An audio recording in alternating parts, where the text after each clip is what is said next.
नमस्ते बच्चों, मैं आपकी हिंदी विषय की अध्यापिका मनीषा गौतम आज आपको आपकी हिंदी की पुस्तक का पाठ 13 मैं सबसे छोटी हूँ पढ़ाने जा रही हूँ।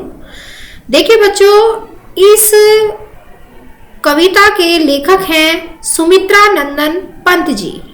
तो सबसे पहले तो हम सुमित्रा नंदन पंत जी का जीवन परिचय देख लेते हैं, उनके बारे में थोड़ा सा जान लेते हैं।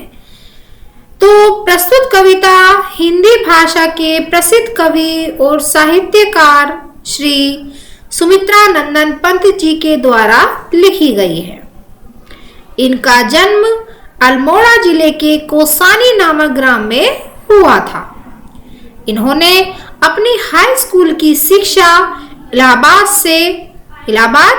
जिसे अब प्रयागराज के नाम से भी जाना जाता है, की थी। वहीं से उनकी काव्य चेतना का उद्गम हुआ।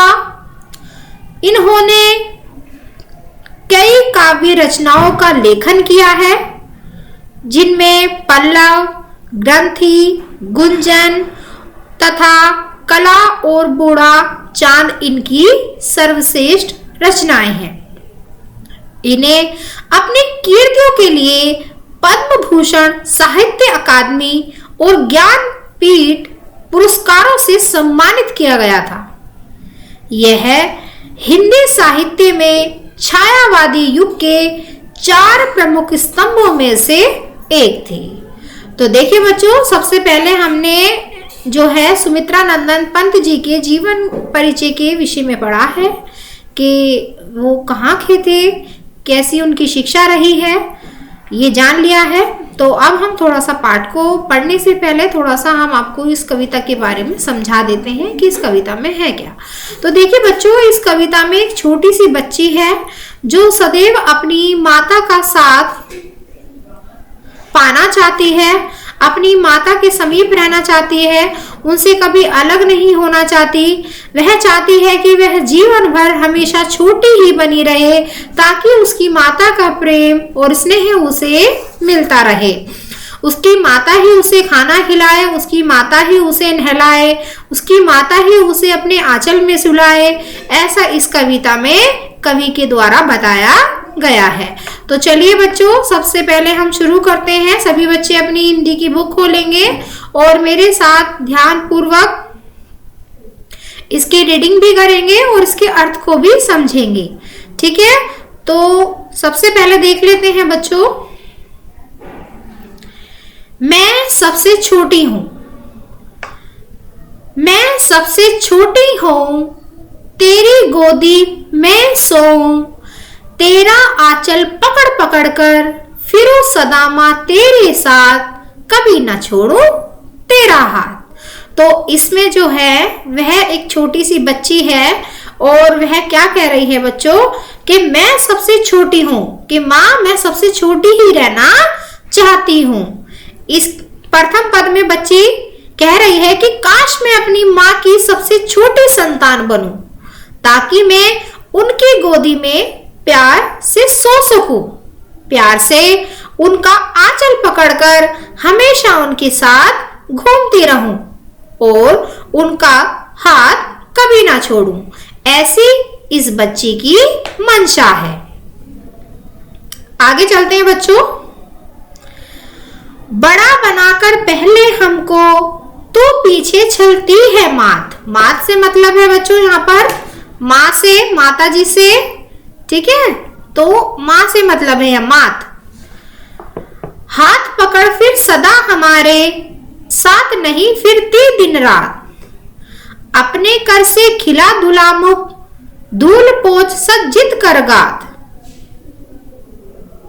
तो देखिए बच्चों, सबसे पहले हम यहां से समझ लेते हैं। बड़ा बनाकर पहले हमको तू पीछे चलती है मात, हाथ पकड़ फिर सदा हमारे साथ नहीं फिरती दिन रात। तो देखिए इसमें बच्ची जो है वो कह रही है कि माँ मैं सबसे छोटी हूँ, और बालिका कह रही है कि जैसे ही हम बड़े हो जाते हैं माँ हमारा साथ छोड़ देती है, फिर वह दिन रात हमारे आगे पीछे नहीं घूमती। तो देखिए बच्चों, आप भी छोटे बच्चे हैं, आपने देखा होगा, आपने महसूस भी किया होगा कि जो हमारी माता होती हैं, मम्मियाँ होती हैं, तो वो छोटे बच्चों का अक्सर बहुत ध्यान रखती हैं, क्योंकि उन्हें अपने विषय में कुछ जानकारी नहीं होती है कि किस तरह से उन्हें रहना है, किस तरह का उन्हें खाना खाना है, किस तरह से उन्हें अपने आप को रखना है। तो छोटे बच्चों का ध्यान माँ जो होती हैं वो ज्यादा रखती हैं बड़े बच्चों की अपेक्षा, क्योंकि बड़े बच्चे जो हैं वो अपना कार्य स्वयं करने की क्षमता रखते हैं। तो ये बच्ची क्या है, ये बच्ची अपनी माता के सदैव साथ रहने की इच्छा प्रकट कर रही है कि मैं हमेशा अपनी माता के साथ रहना चाहती हूँ और कभी बड़ा नहीं होना चाहती, क्योंकि बड़े होने पर क्या होता है, माँ हमारा साथ छोड़ देती है और हमारे आगे पीछे भी नहीं घूमती और हमारा कहना भी नहीं मानती है। तो मैं हमेशा छोटा ही बनकर रहना चाहती हूँ ताकि मैं अपनी माता के सदैव समीप रह सकूं, हमेशा उनका प्रेम पा सकूं। आगे चलते हैं बच्चों। अपने कर से खिला धुला मुख, धूल पोछ सज्जित कर गात, थमा खिलौने नहीं सुनाती हमें सुखद परियों की बात। ऐसी बड़ी न होऊं मैं, तेरा स्नेह न खोऊं मैं, तेरे आंचल की छाया में छिपी रहूं निस्पृह निर्भय, कहूं दिखा दे चंद्रोदय। तो देखिए बच्चों, इसमें क्या है, इसमें जो कविता, सबसे पहले तो इसके कठिन शब्द देख लेते हैं बच्चों। इसमें एक शब्द आया है गात। तो गात क्या है बच्चों, गात है शरीर, जिसे हम काया भी बोल सकते हैं, काया या शरीर। ठीक है बच्चों, इसमें गात शब्द आया है। अब एक है इसमें सुखद। तो सुखद क्या है बच्चों, जो सुख देने वाला हो, जो सुख देने वाला हो। ठीक है, जो सुख देने वाला हो। अब देखिए बच्चों, चंद्रोदय, चंद्रोदय किसे कहते हैं, चंद्रमा के उदय होने की क्रिया। ठीक है, निर्भय, निर्भय से तात्पर्य है यहाँ पर बच्चों निडर, निडर। स्नेह, स्नेह है प्यार, प्यार।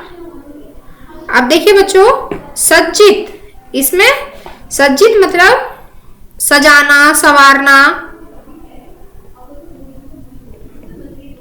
कह सकते हैं इसको। ठीक है बच्चों,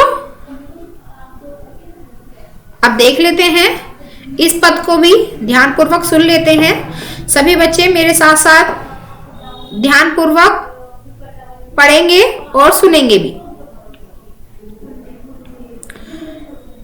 तो देखिए बच्चों, अपने कर से खिला धुला मुख, धूल पोछ सज्जित कर गात, थमा खिलौने नहीं सुनाती हमें सुखद परियों की बात।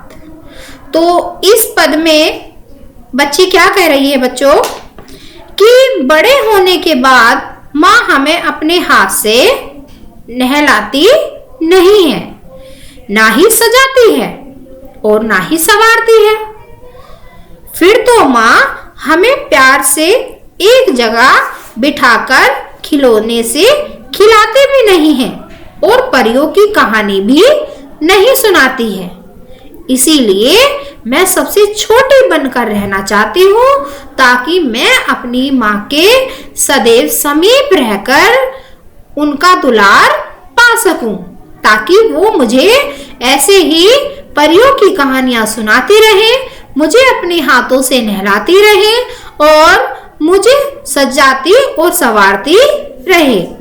ऐसा बच्ची इस पद में समझाना चाहती है। देखिए आगे चलते हैं बच्चों। ऐसी बड़ी न होऊं मैं, तेरा स्नेह न खोऊं मैं, तेरे आंचल की छाया में छिपी रहूं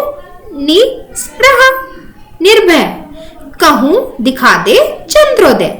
तो देखिए बच्चों, इसमें क्या कहना चाह रही है बच्चों कि मैं सबसे छोटी हूं। कविता के इस अंतिम पद में बच्ची कह रही है कि मुझे बड़ा नहीं बनना है। मुझे क्या नहीं बनना है? मुझे बड़ा नहीं बनना है, क्योंकि अगर ऐसा हुआ तो माँ के आंचल का साया मैं खो दूंगी, और जो कि मैं खोना नहीं चाहती हूँ, जिसमें मैं निर्भय और सुरक्षित होकर आराम से सो सकती हूँ। मैं अपनी माँ का सदैव साथ पाना चाहती हूँ, मैं उनका साथ खोना नहीं चाहती। ऐसा इस कविता में लेखक द्वारा बताया गया है। तो देखिए बच्चों, हम आशा करते हैं कि ये कविता जो है आपको अच्छे से समझ में आ गई होगी। आपने इस कविता के हर एक पंक्ति के अर्थ को भली भांति समझ लिया होगा। तो आप क्या करेंगे बच्चों, अब इस कविता को अच्छे से और आपको पढ़ना है, ताकि आपको और ये अच्छी तरह से कविता समझ में आए। इसके अर्थ को अच्छी तरह से समझना है, ताकि आपको परीक्षा के दौरान किसी भी समस्या का सामना ना करना पड़े। ठीक है बच्चों, तो यह कविता हमारी यहीं समाप्त होती है। धन्यवाद।